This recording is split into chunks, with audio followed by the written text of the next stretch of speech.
Yo, what's up, everyone? Welcome to the True Blue Podcast. I'm your host, Zach Sucardi. You can find me on Instagram and Twitter at True Blue Podcast.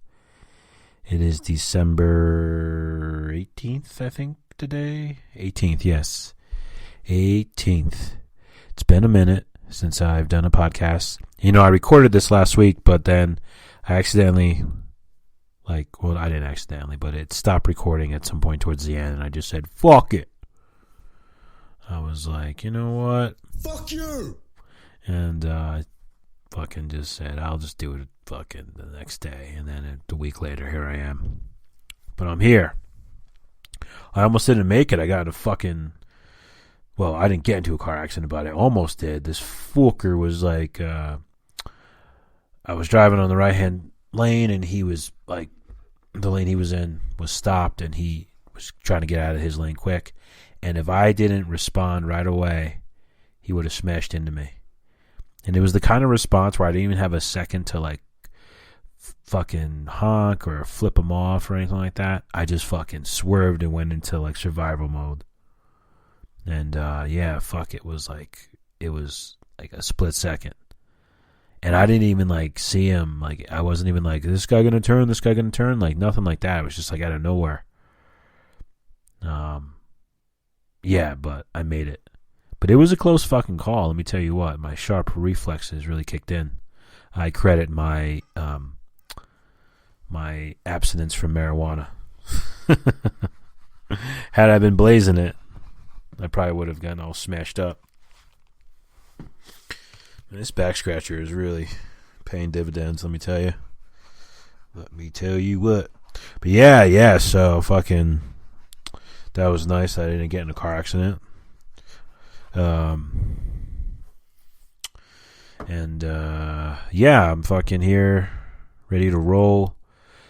Kind of tired, so you may hear a mega monotone voice this whole podcast, which I don't know if that's really any different from any other podcast, but just so you know, I'm just a little bit all tired.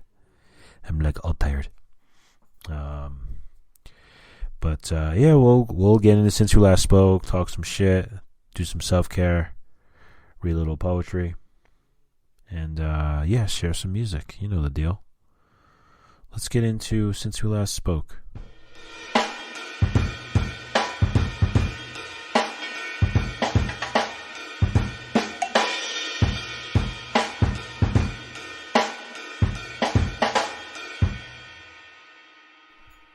So I wrote, by the way of a couple people's suggestion, I wrote a breakup letter to my ex-girlfriend. And I didn't want to do this because it was just grueling a little bit, a little emotionally draining. But I did it, and it felt fucking amazing. And it really helped clear up some things. It really helped me see it from far away, another perspective. And I really got a lot out of it. I knew someone who wrote a breakup letter to alcohol. They stopped drinking, and they wrote a breakup letter to drinking and alcohol and stuff. And they were sharing this with me, and I thought, that's really cool.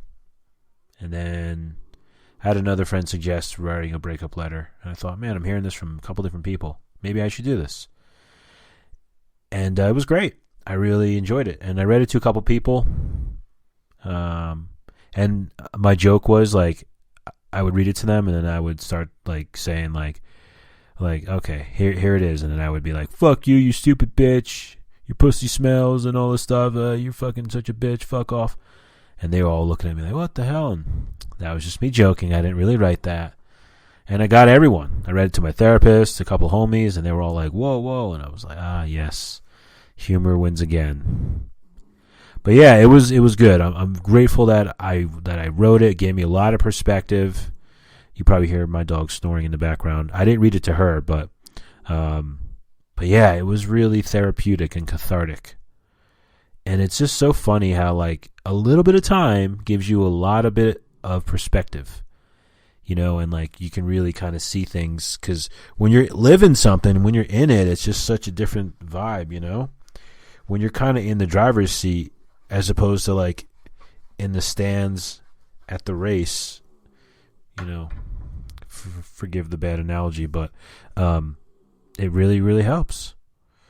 So that was very cathartic and therapeutic, and I can't recommend it enough. If you're going through a breakup of any sorts, relationships, work, friend, you know, if you're trying to quit something like booze or something, you know, I think it's a really healthy tool to use.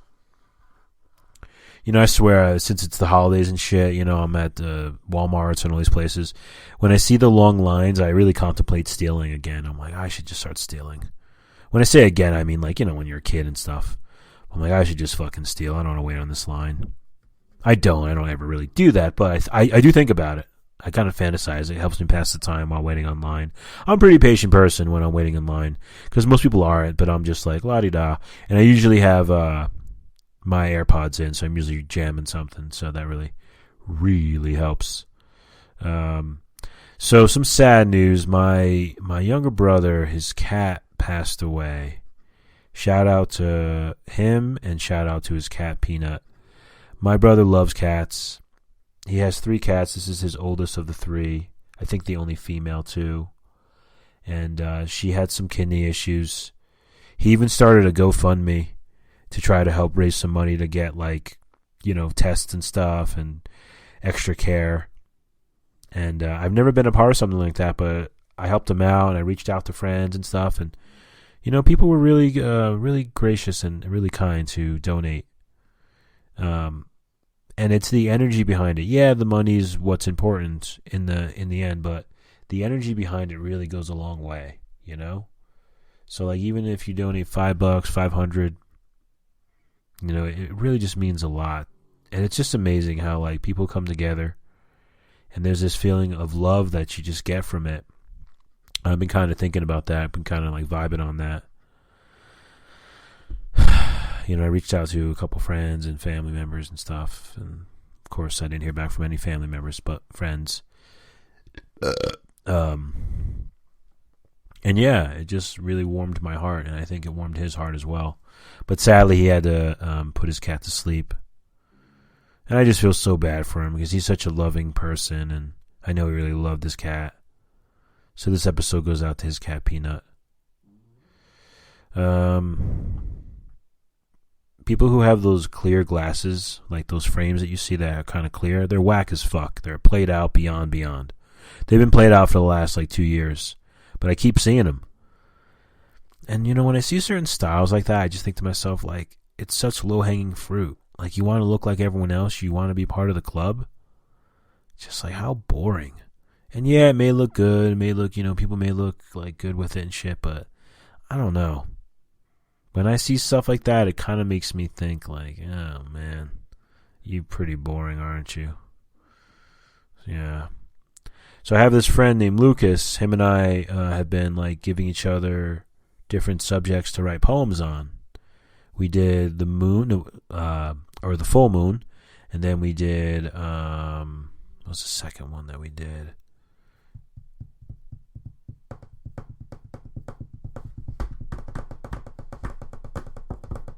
That sounded like shit. Let's try it again. That's much better. The second one we did was, I have to look it up. Oh, dreams. And then this one we're doing glasses, like those clear frame, those clear frame glasses. And it's kind of neat because it gives me something to like focus on, and that we're doing it together, and then having someone to like, like the accountability and the fun of like writing poems and sharing it with each other and stuff. And it gets me writing poems about things I wouldn't otherwise write about in some way, So it's cool. It's been really fun. Shout out to my friend Lucas. And I will share those poems with you here soon. So let's get into the self-care tip of the week. Let's fucking hear that jazz break.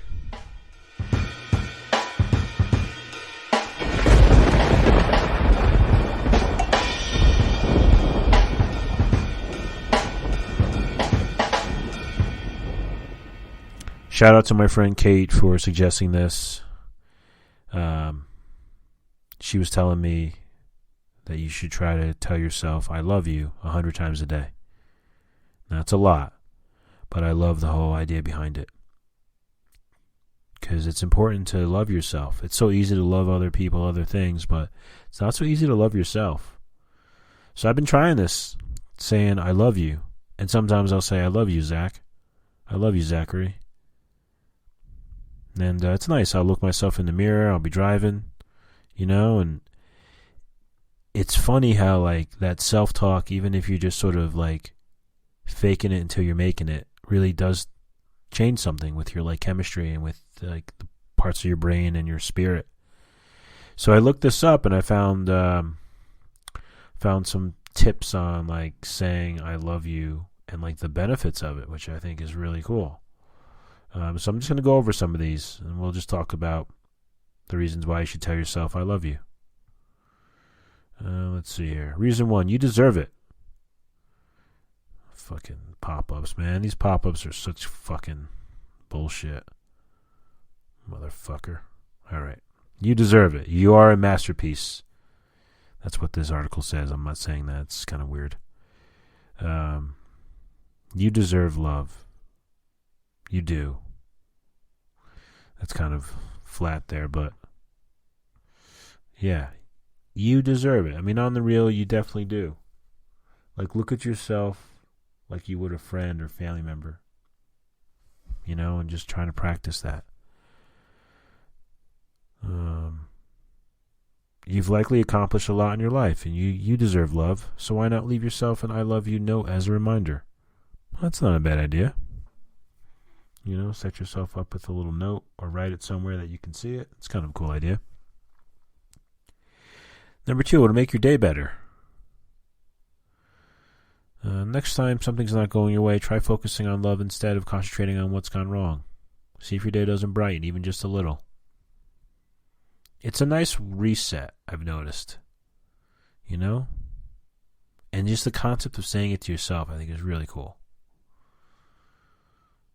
Number 3, your existing relationships will become stronger and you'll develop new relationships too. Ooh, that's good. You'll worry less about your own problems and devote more time to friends and family. This in turn will strengthen your relationships. In addition, people will naturally be attracted to your selflessness and they will want to know you more. Sounds good, right? Yeah, that does sound good. Yeah, your existing relationships will become stronger. That's true, though. I mean, love is so powerful. And this kind of exercise just shows it. You will see it in number 4. You will see an increase in your self-confidence and self-esteem.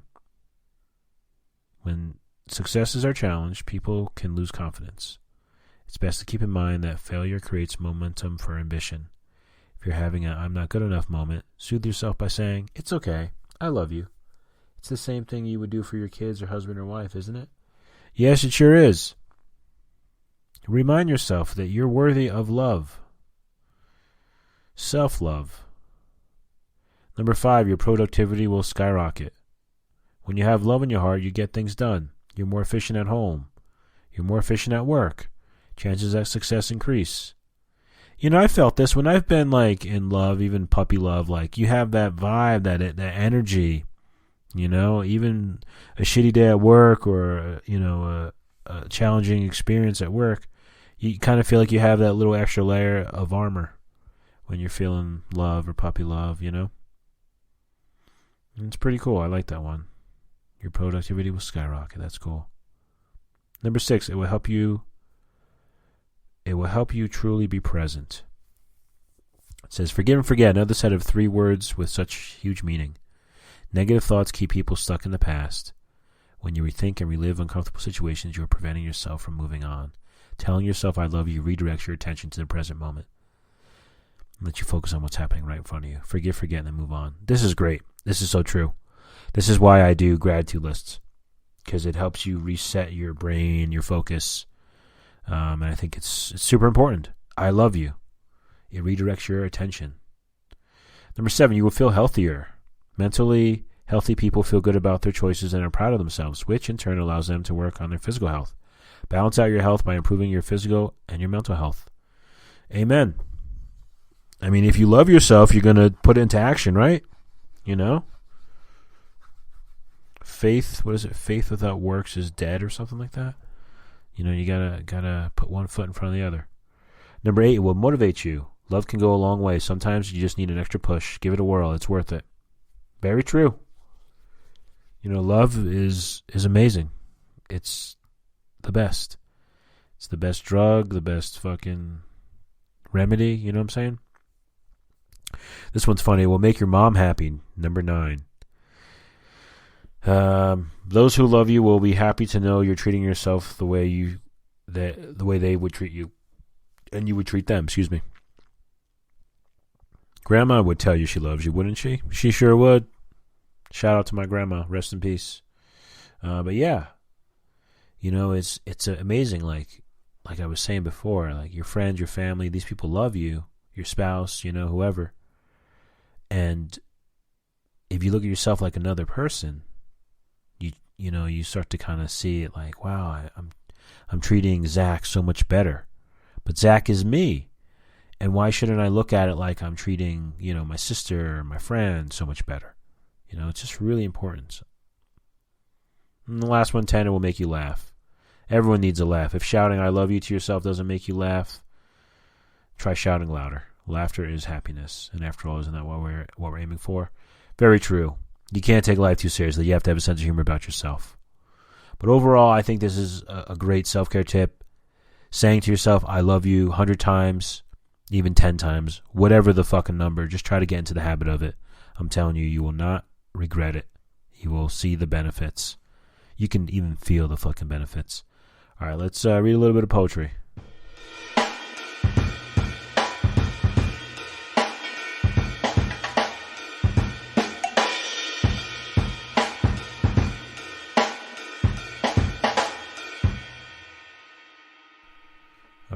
So you know what? Instead of reading poetry, I think I'm going to read this. It's a prayer for those struggling with addiction. I went to my sister's friend's brother passed away in September of an overdose, and they gave out these cards. And I thought it was really helpful. So I'm going to read this for you. It's a prayer for those struggling with addiction. God of mercy, we bless you in the name of your Son, Jesus Christ, who ministered to all who come to him. Give your strength to, and it says name, so put the person's name, your servant bonded by the chains of addiction. Enfold him or her in your love and restore him or her to the freedom of God's children. Lord, look with compassion on all who have lost their health and freedom. Restore to them the assurance of your unfailing mercy and strengthen them in the work of recovery. To those who care for them, grant patient understanding and a love that preserves. We ask this through Christ our Lord. Amen. See, I thought this was very beautiful. They handed this out at the funeral. Prayer for those struggling with addiction. A lot of people struggle with addiction. So, I really like this. And I also got to shout out this family because to be so honest and forthcoming with struggles and things like this, and also want to help other people by handing this card out, and even on the back it has like numbers and places you can go to get help, I think is really beautiful. You know, it says, Lord, look with compassion on all who have lost their health and freedom. Your servant bonded by the chains of addiction. Enfold in your love. I mean, what a beautiful word. Enfold in your love. I really think that's great. So if you want to look this up, it's prayer for those struggling with addiction. It's a pretty common one. and they gave it on these little like cards and stuff. So shout out to anyone who's struggling or knows someone who's struggling.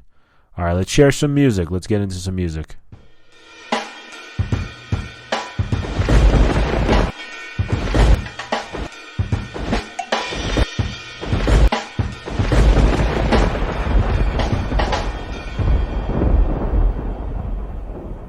Man, this thunder makes me think of New Jersey. I remember we'd have some wild-ass thunderstorms. Not like out here at all. We don't really get thunderstorms out here.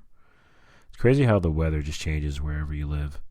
All right, so this song is by a band called Turnstile. It's called No Surprise.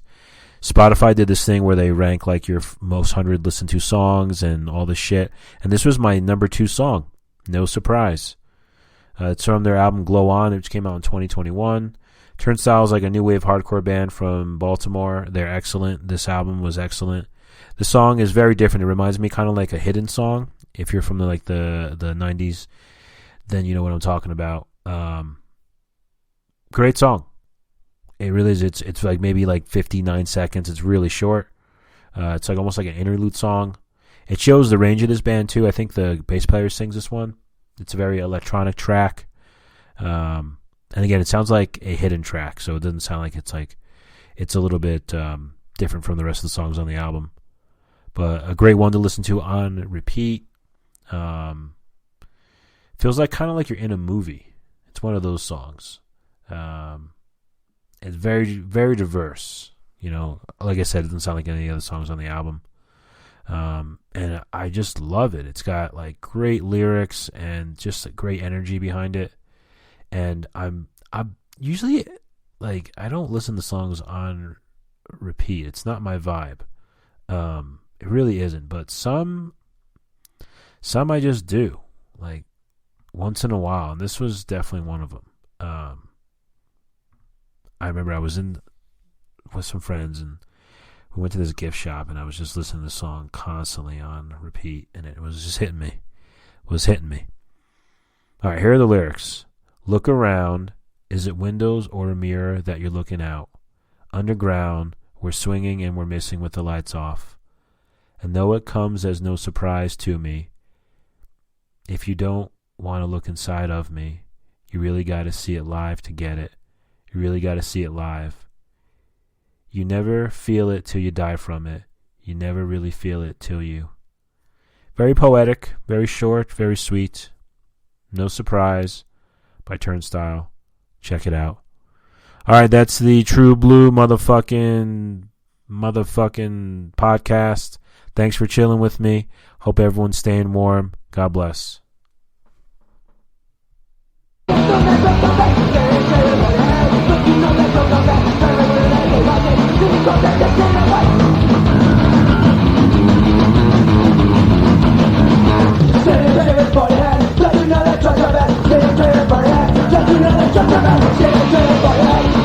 Let